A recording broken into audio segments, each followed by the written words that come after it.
ஐயோ உங்களுக்குமா? நானும் இப்பதான் ஃபேஸ் வாஷ் பண்ணலான்னு பாத்ரூம் போனேன். அங்கேயும் தண்ணி வரல. ஒருவேளை மோட்டர் போட மறந்துருப்பீங்க. நான் வேணா மோட்டர் ஆன் பண்ணட்டுமா? இப்பதான் கொஞ்ச நேரத்துக்கு முன்னாடி நான் மோட்டர் போட்டேன். அப்ப ஒருவேளை பைப் கனெக்ஷன்ல ஏதாவது ஃபால்ட்டா இருக்கும்னு நினைக்கிறேன். நானும் அப்படிதான் நினைக்கிறேன்.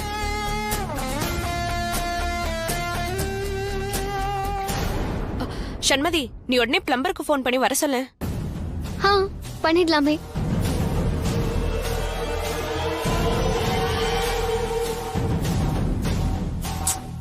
ரிங் போல பிஸின்னு வருது. என்ன பண்ணலாம்? இப்படிதான் சண்மதி, அவசரமா வேலை ஆகணும்னா யாருமே கிடைக்க மாட்டாங்க. வேற யார கூப்பிட்டு அதை சரி பண்றது? உங்க அண்ணனும் வேற ஆபீஸ்க்கு போயிட்டாரு. கார்த்திக், நீங்க வேணா மாடிக்கு போய் டேங்க்ல என்ன பிரச்சனைன்னு பார்த்து சொல்றீங்களா? சண்மதி, என்ன கார்த்திக்க போய் இந்த வேலையில செய்ய சொல்ற? இதுல என்ன இருக்கு? இது நம்ம வீடு தானே. நம்ம வீட்டுக்கு ஒரு பிரச்சனைனா நீங்க என்ன இதுன்னு பார்க்க மாட்டீங்களா கார்த்திக்?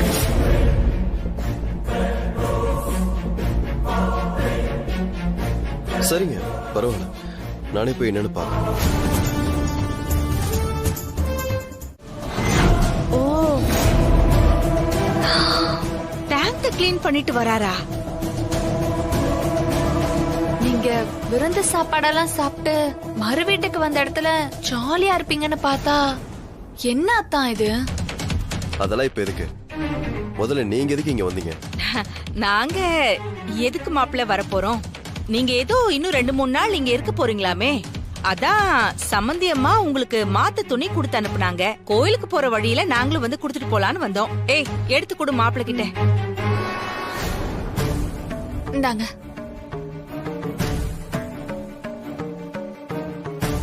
சரி, நான் அம்மா கிட்ட பேசிக்கிறேன்.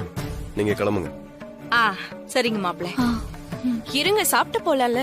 ஆஹா, இல்லம்மா, எங்களுக்கு இப்பவே வயிறு நிறைஞ்ச மாதிரி தான் இருக்கு. நாங்க கோயிலுக்கு போகணும், பூஜைக்கெல்லாம் சொல்லிருக்கோம். ரொம்ப நேரம் ஆயிடுச்சுன்னா நட சாத்திருவாங்கல்ல. நாங்க கிளம்புறோம்.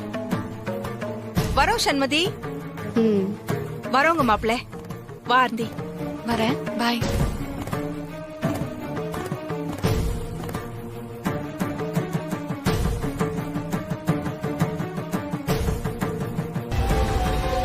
ஏன் பவானி, காலையில சமைக்க விட்டது, இப்ப டேங்க கிளீன் பண்ண விட்டது, இதெல்லாம் பார்த்தா சண்மதி ஏதோ வன்ம வச்சு அவனை பழி வாங்குற மாதிரி உனக்கு தெரியல? எனக்கும் அப்படிதான் தோணுது.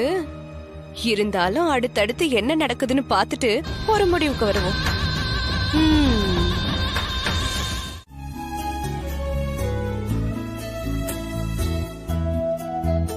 ஆர்த்தி, ரொம்ப சந்தோஷம். என்னத்த மாத்திரை தானே கொடுத்தேன், அதுக்கு போய் நான் அதை மட்டும் மனசுல வச்சுக்கிட்டு சொல்லல ஆர்த்தி.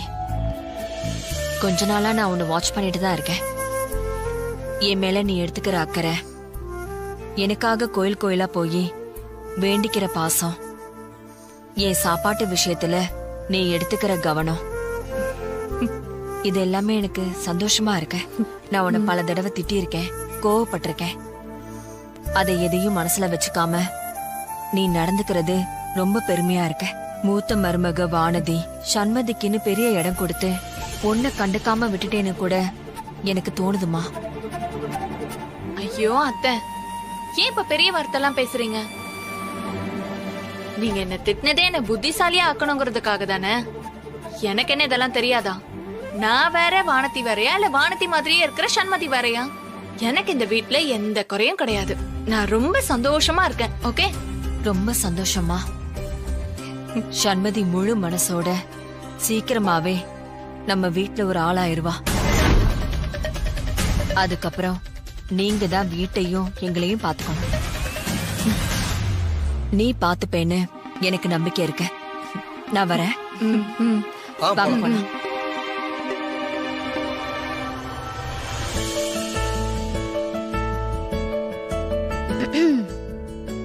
போலாமா? சண்மதி,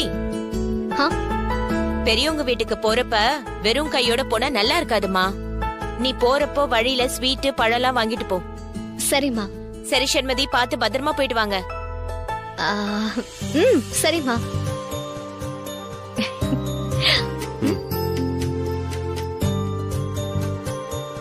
ஆ,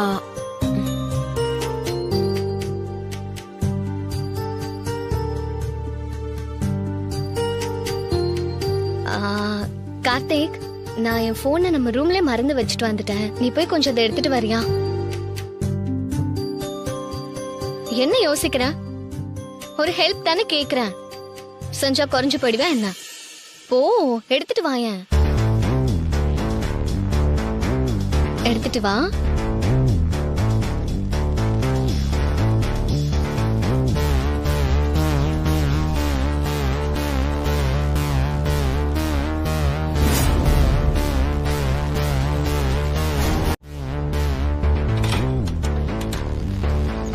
ட்ரை பண்ணு, நல்லா ட்ரை பண்ணு.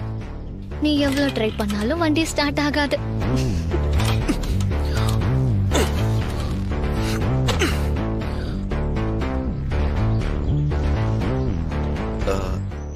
ஸ்டார்ட் ஆகிற மாதிரி தெரியல. Something is wrong. இப்போ என்ன பண்றது கார்த்திக்? தாத்தா பாட்டி அங்க வெயிட் பண்ணிட்டு இருப்பாங்களே. நான் வேணா ட்ரை பண்றேன்.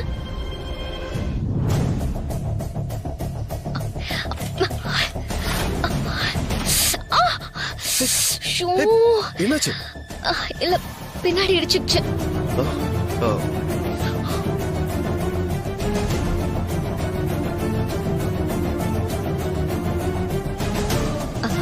கார்த்திக், என்ன பாக்குற? இல்ல, ஏதாச்சும் மெக்கானிக் ஷெட் இருக்கான்னு பாக்குறேன். நல்ல ஐடியா. நான் வேணா ஏதாவது ஒரு ஆட்டோ புடிச்சு போயிடுறேன். நீ அப்படியே வண்டியை சரி பண்ணிட்டு நேரா அங்க வந்துடுறியா? நான் அங்க போயிட்டு உனக்கு லொகேஷன் ஷேர் பண்றேன். குட் ஐடியா தான். குட் ஐடியா இல்ல, very very bad idea. Mister Karthik, 3 கிலோமீட்டருக்கு ஒர்க் ஷாப்பே கிடையாது. வண்டியை உருட்டிட்டு வா ராஜா. என்ன யோசிக்கிற? இல்ல, ரொம்ப வெயிலா இருக்கு. இதுல நீ கஷ்டப்பட்டு வண்டி ஓட்டிட்டு வருவியே, அதான். அதெல்லாம் ஒண்ணும் பிரச்சனை இல்ல. நீ முன்னாடி கிளம்பு. ஷியோரா? சரி, ஓகே. வண்டியை பார்த்து எடுத்துட்டு வா. நான் ஒரு ஆட்டோ புடிச்சு போய்க்கிறேன்.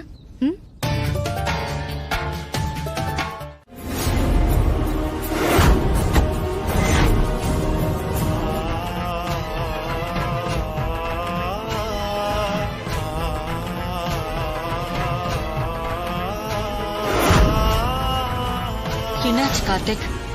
ஏன் வண்டியை தள்ளிட்டு வந்துட்டு இருக்க? நானும் சண்மதியும் வந்துகிட்டு இருந்தோம்மா.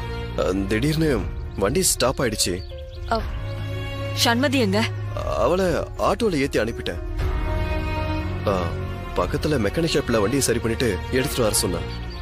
ஏன் அப்படி சொன்னா? ஏதாவது மெக்கானிக்க வர சொல்ல வேண்டியதானே? நீயே இப்படி கஷ்டப்பட்டுட்டு இருக்க. சரி சரி, நீ வா, வண்டியில ஏறு.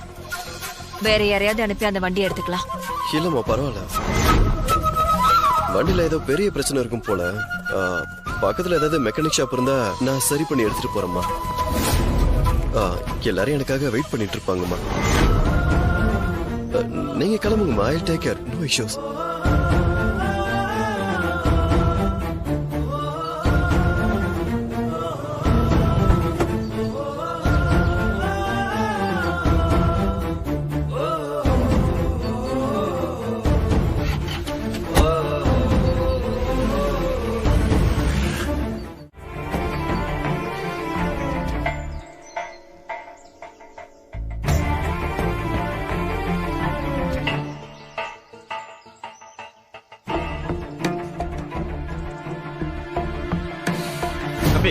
சாவி கொடுங்க. வண்டியில் தானே இருக்கு.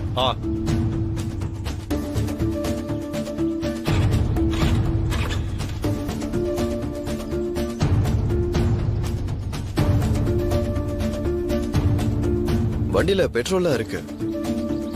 இன்ஜின்ல தான் ஏதாவது ஃபால்ட் இருக்குன்னு நினைக்கிறேன். கொஞ்சம் வெயிட் பண்ணுங்க, பாக்குறேன்.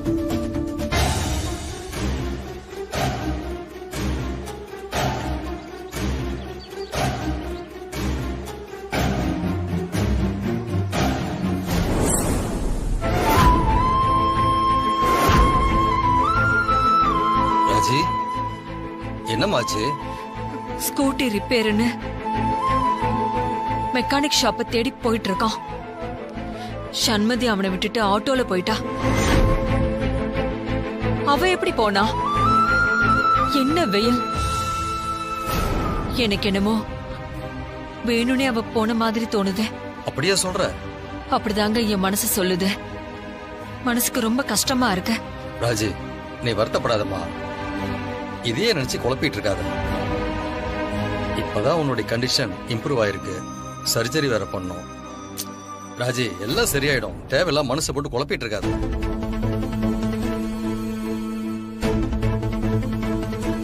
அண்ணா, எனக்கு டைம் ஆச்சு, கொஞ்சம் சீக்கிரம் பாக்குறீங்களா? சின்ன பிரச்சனையா இருந்தா சீக்கிரம் பார்த்து கொடுத்துருவேன்.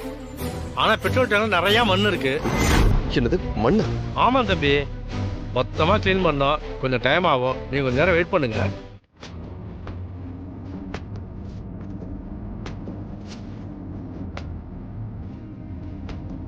ஏன் அப்படி பாக்குற? ரோட பார்த்து ஓட்டு.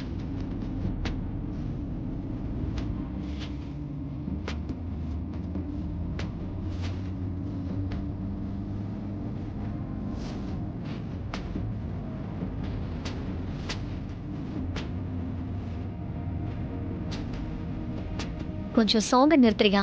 எனக்கு தலை வலிக்குது. சரி.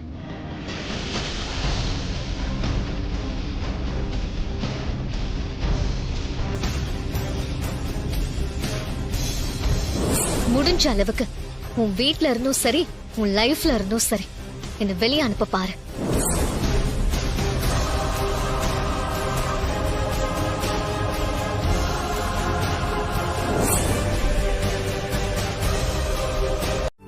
வா கார்த்திக், வா சண்மதி. என்ன நிறைய பை எடுத்துட்டு வந்திருக்கீங்க? என்ன இது? அத்தை வந்து நம்ம எல்லாருக்காகவும் ட்ரெஸ் கொடுத்து அமிச்சாங்கம்மா. ஓ, பர்டிகுலரா அம்மா உங்களுக்கு பார்த்து பார்த்து ட்ரெஸ் சூஸ் பண்ணதா சொன்னாங்க.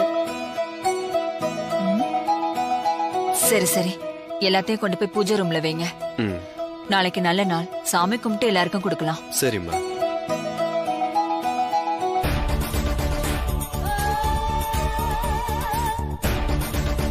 என்னடி நடக்குதுங்க? சண்மதி கொஞ்சம் கொஞ்சமா சண்டை போட்டு பிரச்சனை பண்ணி எப்படியாவது இந்த குடும்பத்தை விட்டு ஒழிஞ்சிருவான்னு நினைச்சா, இவ பண்றதையெல்லாம் பார்த்தா ஒரேடியா இந்த வீட்லயே வந்து டேரா போட்டுருவா போல இருக்கே. நமக்கு மட்டும் ஏண்டா இப்படி எல்லாம் நடக்குதோ? ஒருத்தி போன ஒருத்தி இந்த வீட்ல வந்து உட்காந்துக்கிறாளுங்க. அம்மா, கொஞ்சம் அமைதியா இருக்கியா? சண்மதிய பத்தி நீதான் தப்பா புரிஞ்சிட்டு இருக்க. அவ மாறிடுவான்னு நம்பிட்டு இருக்க. ஏய், நீ வேறடி. நான் ஒன்னும் சண்மதியை நினைச்சு பயப்படல. எல்லாம் உன் அத்தை ராஜராஜேஸ்வரிக்கு தான் பயப்படுறேன். அது காந்தம் மாதிரி அப்படியே பேசி பேசியே மயக்கி பிடிக்காதவங்களை கூட பிடிக்க வச்சிரும். இந்த வீட்டுல வாழ மாட்டேன்னு சொல்லி அடம் பிடிச்சு ஓடுறவங்களை கூட பிடிச்சு கொண்டு வந்து வாழ வச்சிரும். அப்பேற்பட்டது உன் மாமியார். மா, அத்தையோட பாச்சாலாம் சண்மதி கிட்ட பழிக்காதுமா. சண்மதி ஒண்ணும் வானதி இல்ல. அத்தை சொல்றதுக்கெல்லாம் தலையாட்ட. அவ விஷயத்துல ரொம்ப தெளிவா இருக்கா. தெளிவா இருக்காளா? அது எப்படி சொல்ற? அம்மா, கொஞ்ச நேரத்துக்கு முன்னாடி கார்த்திக்கும் சண்மதியும் வீட்டுக்கு வந்தப்போ நான் மாடியில இருந்து அவங்கள பார்த்தம்மா. கார்ல கார்த்திக் முன்னாடி சீட்ல இருந்தும் சண்மதி பின்னாடி சீட்ல இருந்து இறங்கினா. ஒருவேளை சண்மதிக்கு கார்த்திக்க மன்னிக்கிற மனசு இருந்தா அவ எதுக்கு பின்னாடி சீட்ல தனியா உட்கார்ந்து வரணும்? அத்தை நல்லாகிற வரைக்கும் கார்த்திக் வைஃபா அவ நடிக்க வந்திருக்கா. ஓ, இன்னும் சொல்ல போனா கார்த்திக்க ஒரு கார் டிரைவரா தான் அவ பாக்குறா. புருஷனால ஒண்ணும் இல்ல, அது தெரிஞ்சுக்கோ. ஏய், நிஜமாவடி சொல்ற? ஐயோ, தங்கம் பரவாயில்லடி, என் வயித்துல பால வாத்த. ஆமா, நீ சொல்றதெல்லாம் உண்மைதானே? மா, என்னம்மா இப்படி கேட்டுட்ட? இந்த வீட்ல நான் போய் சொல்லாத ஒரே ஆள் நீதான். என் வளர்ப்பு அப்படி சும்மாவா? சண்மதி கூடவே உறவாடி அவங்க 2 பேரையும் சேர விடாம எப்படி அவளை துரத்தி அடிக்கிறேன்னு பாரு. இந்த வீட்ல என் பொண்ணு மட்டும்தான் மகாராணியா வாழணும். இன்னொருத்தி வந்தா வாழ விட்டுவனா? அவளை எப்படி இங்க இருந்து தலை தெறிக்க ஓட வைக்கிறேன்னு மட்டும் பாரு. ராஜிமா, நீங்க உட்காருங்க, நான் பரிமாறுறேன். இல்ல பரவாயில்ல. பரவாயில்ல, நீங்க உட்காருங்க. உட்காருங்க.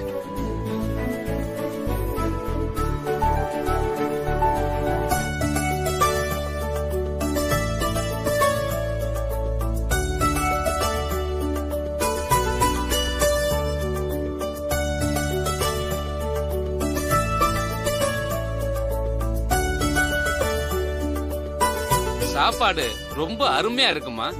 யாருடைய கைப்பக்குவம்? எல்லாம் என் மருமகளோட கைப்பக்குவம் தான். அதெல்லாம் ஒண்ணும் இல்லைங்க. நான் ராஜிமாக்கு ஹெல்ப் மட்டும்தான் பண்ணேன். மத்தபடி இது எல்லாமே சமைச்சது ராஜிமா தான். நீங்க எல்லாரும் இன்னைக்கு எங்க வீட்டுக்கு வந்ததுல எனக்கு ரொம்ப சந்தோஷம். எங்களுக்கும் தான் மேடம். மேடம் ஆசீர்வாதம் வாங்கிக்கலாவா? நல்லா இருங்க. என்னைக்கும் இதே மாதிரி நீங்க சந்தோஷமா இருக்கணும். அப்புறம் மேடம் இன்னொரு விஷயம், என் குழந்தைக்கு இன்னும் பேர் வைக்கல. நீங்களே ஒரு நல்ல பேரா வச்சிருங்க மேடம். பேரெல்லாம் நான் எப்படி வைக்கிறது? உங்க குழந்தைக்கு பேர் வைக்கிறதுல உங்களுக்கு நிறைய அபிப்பிராயம் இருக்கும்ல, அதுலயும் நான் எப்படி? மா, நீங்களா என்ன பேர் வச்சாலும் எங்களுக்கு சந்தோஷம்தாம்மா. ஆனா அது நீங்க தான் வைக்கணும். அம்மா, அவங்கதான் ஆசைப்படுறாங்கல்ல, நீங்களே ஒரு நல்ல பேரா வைங்க. சரி, குழந்தை கூட.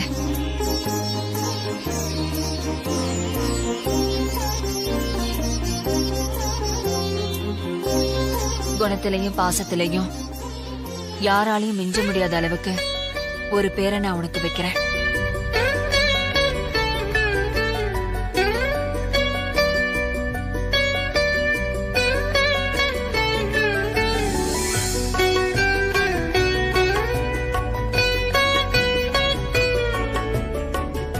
எனக்கு உங்ககிட்ட ஒரு விஷயம் பேசணும். சொல்லலாமா? என்ன சண்மதி? எனக்கு உங்க மருமக வானதி எப்படிப்பட்டவங்கன்னு தெரியாது. ஆனா அவங்க இறந்து இத்தனை வருஷம் ஆகியும் இன்னும் உங்க யாராலையுமே அவங்கள மறக்க முடியாம அவங்க மேல இவ்வளவு மதிப்பும் பாசமும் வச்சிருக்கீங்கன்னா, இந்த அளவுக்கு அவங்க உங்களுக்கு ரொம்ப முக்கியமானவங்களா இருந்திருக்காங்கங்கறத என்னால புரிஞ்சுக்க முடியுது. உண்மையிலேயே இந்த மாதிரி ஒரு குடும்பம் கிடைச்சதுக்கு அவங்க லக்கி தான்.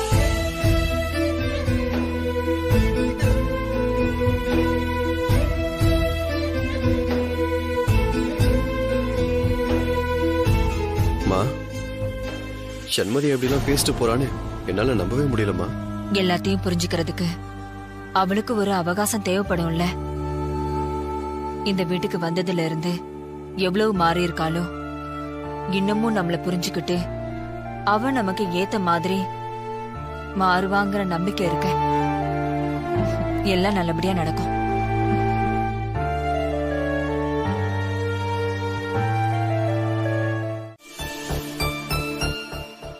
அக்கா, இப்போ ஒருத்தர் வந்துட்டு போனாரே, அவரு பேசினதெல்லாம் நானும் கேட்டுக்கிட்டு தான் இருந்தேன்.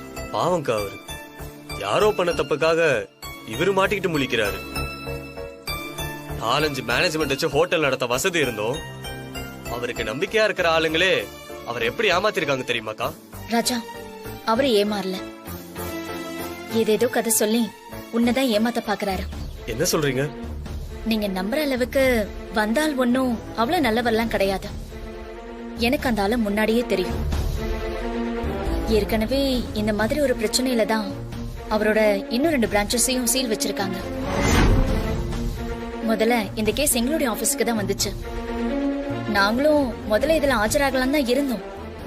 அப்புறம் விசாரிக்கும் போதுதான் இந்த ஆளு பணத்துக்கு ஆசைப்பட்டு எல்லா தப்பையும் செஞ்சுட்டு அது பிரச்சனையாகும் போது பழிய தூக்கி வேற ஆள் மேல போட்டுட்டு தப்பிக்க பாக்குறவர்னு தெரிஞ்சது. தான் செய்யற தொழில கூட நியாயமே இல்லாம இருக்கிறவருக்காக நீ வாதானமான கொஞ்சம் யோசிச்சு பாரு. அப்பாவி மக்களை பத்தி அக்கறையே இல்லாத இந்த மாதிரி ஆளுங்களுக்கெல்லாம் நம்ம சப்போர்ட் பண்ணவே கூடாது ராஜா. இவட மாதிரி ஆளுங்களெல்லாம் புடிச்சு ஜெயில போட்டாதான் இந்த மாதிரி தப்பெல்லாம் நடக்காம இருக்கும். நல்ல வேலைக்கா, இவரை பத்தி எதுவுமே தெரியாம நான் ஒரு தப்பான ஆளுக்காக கேஸ்ல ஆஜராக பார்த்தேன். இப்ப அந்த ஆளு யாரு, எப்படிப்பட்டவன் உனக்கு தெரிஞ்சிருச்சுல்ல. இந்த கேஸ நடத்த போறதில்ல நீ சொல்லிடு. அக்கா, உடனே சொல்லிடுறக்கா. என் அட்வொகேட் ப்ரொஃபஷன்ல கூட எந்த விதமான நல்ல காரியத்தை தவிர எந்த ஒரு தப்பான கேஸையும் எடுத்து நான் நடத்த மாட்டேன். இப்பவே அந்த ஆளுக்கு போன் பண்ணி நான் முடியாதுன்னு சொல்லிடுறேன்க்கா.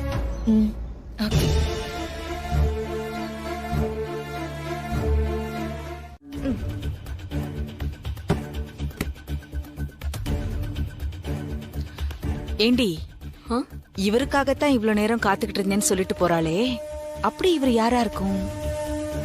ஆளை பார்த்தா நல்ல வசதியானவர் மாதிரி இருக்கார்ல, அப்போ கண்டிப்பா ஏதாவது ஒரு முக்கியமான விஷயமா தான் இருக்கும். ராஜா வரட்டும், கொஞ்சம் வெயிட் பண்ண. வணக்கம் சார். வணக்கம். நம்ம கேஸ் விஷயமா நீங்க கேட்ட டாக்குமெண்ட்லாம் நான் கொண்டு வந்துட்டேன் சார். என்னங்க, வாங்குங்க.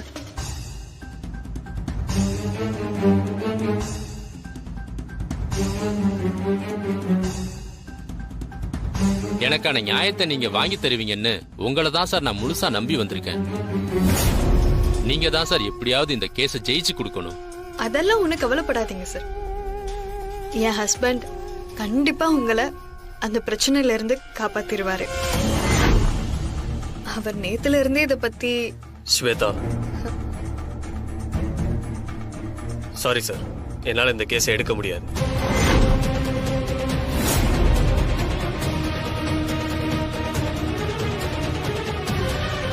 ஏங்க என்ன பேசிட்டு இருக்கீங்க? ஸ்வேதா, கொஞ்சம் அமைதியா இரு. மேடவாக்கத்துல இருக்கிற உங்க ஹோட்டல்ல கெட்டுப்போன கறியை சாப்பிட்டு 2 பேர் இறந்து போனதா சொன்ன நீங்க, இதே மாதிரி உங்க மத்த பிரான்ச்லயும் நடந்தத ஏன் சார் என்கிட்ட சொல்லல? மத்த பிரான்ச்சஸ்ல எதுவும் அந்த மாதிரி. இங்க பாருங்க, நீங்க எதுவும் சொல்ல வேணாம். நீங்க யாரு, எப்படிப்பட்டவங்கன்னு எனக்கு எல்லாம் தெரியும். பணத்துக்கு ஆசைப்பட்டு இந்த மாதிரி தப்பெல்லாம் செஞ்சுக்கிட்டு இருக்கீங்க. அந்த தப்புல இருந்து தப்பிக்கிறதுக்கு என்னெல்லாம் பொய் சொன்னீங்க என்கிட்ட? நான் தப்பு பண்ணனா? சத்தியமா கிடையாது சார். நான் எந்த தப்பும் பண்ணல சார். நான் ஒரு அப்பாவி சார். யார் அப்பாவி?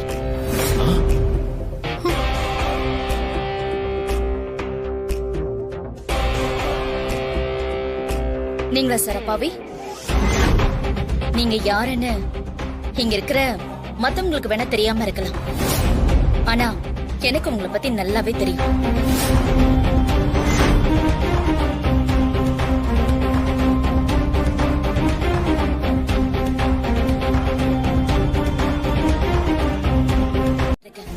நீ சொல்ற மாதிரி ராஜா இந்த கேஸை எடுத்தா அது ராஜாவுக்கு தான் கெட்ட பேரு.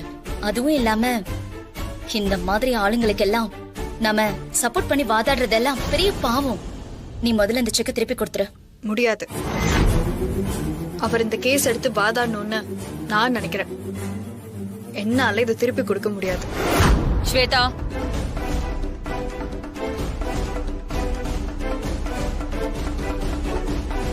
ஸ்வேதா, இந்த செக் அவர்கிட்ட திருப்பி கொடு. அம்மா, இங்க என்ன நடந்ததுன்னு.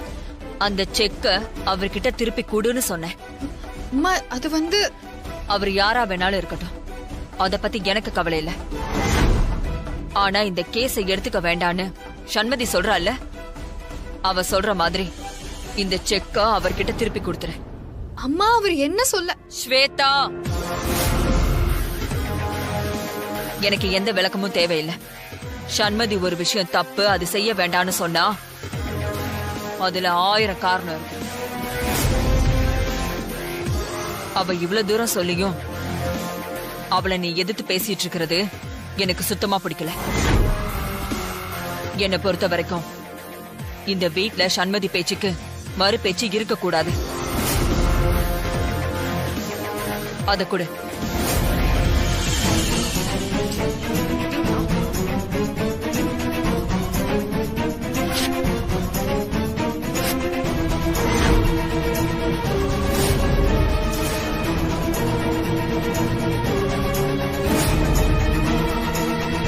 அதான் உங்களை போக சொல்றோம்ல, கிளம்புங்க.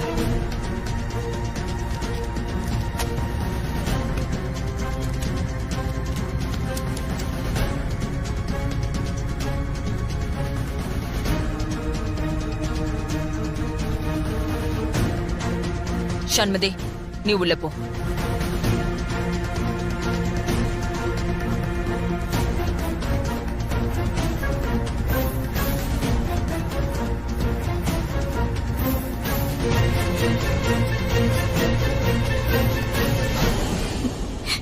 ஆர்த்தி, இங்க நடந்ததெல்லாம் கவனிச்சியா? சண்மதி மேல ஸ்வேதாக்கு இன்னும் நிறைய வெறுப்பு வர வைக்கிறதுக்கு நமக்கு இன்னொரு வாய்ப்பு கிடைச்சிருக்கு.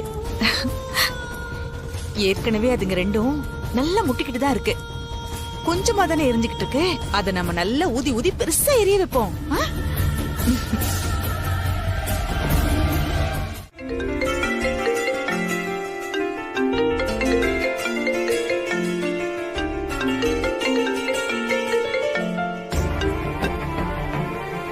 சண்மதி, அப்பா ஒண்ணு இல்லம்மா, உங்ககிட்ட ஒரு முக்கியமான விஷயம் சொல்லணும். மாமியார் எதுவும் பக்கத்துல இல்லையே? இல்லப்பா. வீட்டுல வேற யாராவது உன் பக்கத்துல இருக்காங்களா? யாரும் இல்லப்பா, நான் மட்டும்தான் இருக்கேன். அது வந்துமா, நேத்து ராத்திரி உன் சித்தப்பா இங்க வந்திருந்தாமா. என்னாச்சு சண்மதி? ஒண்ணு இல்ல. அவர் எதுக்கு நம்ம வீட்டுக்கு வந்தாரு? அவன் வந்தது என்னவோ குடிக்கிறதுக்கு பணம் கேட்டுதான். ஆனா அத நேரடியா கேட்க முடியாம, ஏன் சண்மதி கல்யாணத்துக்கு என்ன கூப்பிடல, எனக்கு அவளை பார்க்கணும் போல இருந்துச்சு, அதான் இங்க வந்திருக்கேன் அப்படின்னு ஏகப்பட்ட கதையெல்லாம் விட்டான். ஆனா நாங்க அவனுக்கு சல்லி பைசா கூட கொடுக்காம உடனே இங்க இருந்து அவனை அனுப்பி வச்சிட்டோம். என்னோட கணிப்பு சரினா அவன் உன்னை தேடி கண்டிப்பா அங்கதான் வருவான். என்ன தேடியா? எங்க கிட்ட பணம் கேட்டு நாங்க இல்லன்னு சொல்லிட்டோம்ல. எங்களை தவிர அவனுக்கு சொந்தம்னு சொல்லிக்கிறதுக்கு நீ ஒருத்தி தானே இருக்க. அத சாக்கா வச்சுக்கிட்டு அவன் கண்டிப்பா உன்னை தேடி அங்கதான் வருவான். இத பாருமா, குடிக்கிறதுக்கு காசு வேணும்னா அவன் எப்படி வேணாலும் பேசி மயக்கி அதுக்காக என்ன வேணாலும் பண்றதுக்கு அவன் தயாரா இருப்பான். அதாம்மா, நீயும் கொஞ்சம் ஜாக்கிரதையா இருன்னு சொல்றதுக்காக தான் உனக்கு போன் பண்ணமா. ஒருவேளை அவன் அங்க வந்தான்னா நீதான் சண்மதி எப்படியாவது பேசி சமாளிச்சு அனுப்பணும். நான் பாத்துக்கிறேன்ப்பா, நீங்க எதுக்கும் கவலைப்படாதீங்க. சரிம்மா, வச்சிடுறேன். சரிப்பா. மா, வீட்டுக்கு யாரோ புது விருந்தாளிங்க வராங்க போல இருக்கு. வர வைக்கிறதுக்கு ரெடியா இரு. அதுவும் வில்லங்கமான விருந்தாளி போல இருக்கு. வரட்டும் வரட்டும்.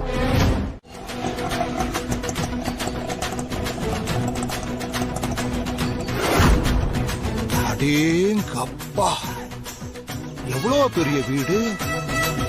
பரவாயில்ல, நம்ம மக நல்ல வசதியான வீட்டுல தான் வாக்கப்பட்டிருக்கா. டேய் சரவணா, இன்னைக்கு நம்ம கையில சொலையா ஒரு அமௌண்டோட தான் இங்க இருந்து போகணும். காட்டுல இன்னைக்கு அட வளதாண்டா. சார் சார் சார், என்ன சார் மீட்டரை கட் பண்ணாம போறீங்க? பணத்தை கொடுத்துட்டு போங்க சார். யோ, அதுக்குள்ள உனக்கு என்னையா அவசரம்? இன்னும் நிறைய முக்கியமான இடத்துக்கெல்லாம் போக வேண்டி இருக்கியா? ஆட்டோவை கொஞ்ச நேரம் வெயிட்டிங் லிஸ்ட்ல போட்டு வை. நான் போன உடனே வந்துடுறேன். சரியா? சரிங்க சார். Okay sir. பாய்.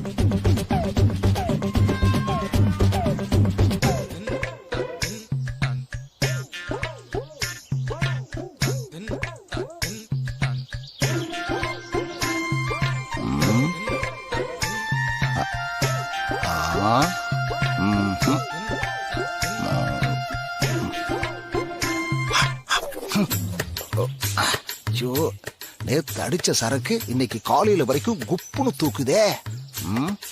இப்படியே போனா நல்லா இருக்காதே.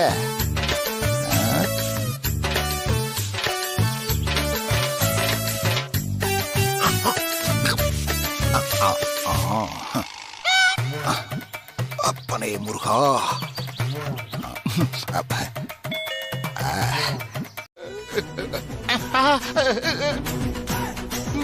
நஜந்தா வலிக்குது. ஆமா ஆமா, நல்லா இருக்கா நல்லா இருக்கா. எம்மாடி, என்னம்மா இது? உன் போட்டோவுக்கு பூ போட்டு பொட்டு வச்சு மாலை போட்டு என்னம்மா இதெல்லாம்? சித்தப்பா, அது ஏன் போட்டோ கிடையாது. இது இந்த வீட்டோட மூத்த மருமகளோட போட்டோ.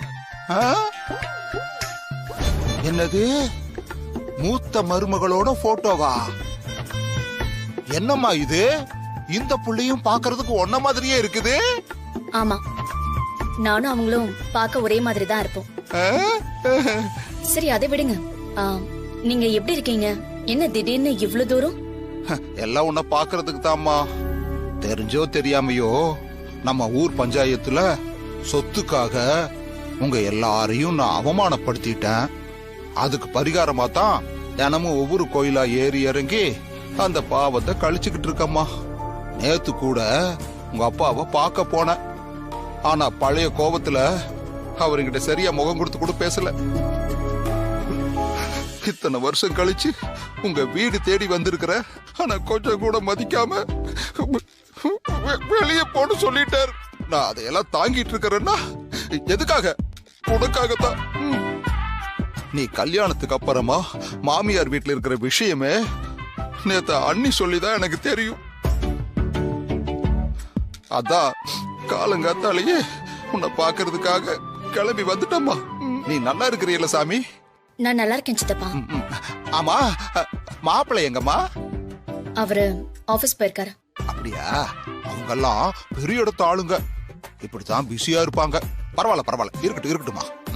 ஏஷன் மதி, உங்க அப்பாதான் உன் கல்யாணத்துக்கு என்னைய கூப்பிடாம விட்டுட்டாருன்னா உனக்கு கூட இந்த சித்தப்பாவோட நினைப்பே இல்ல.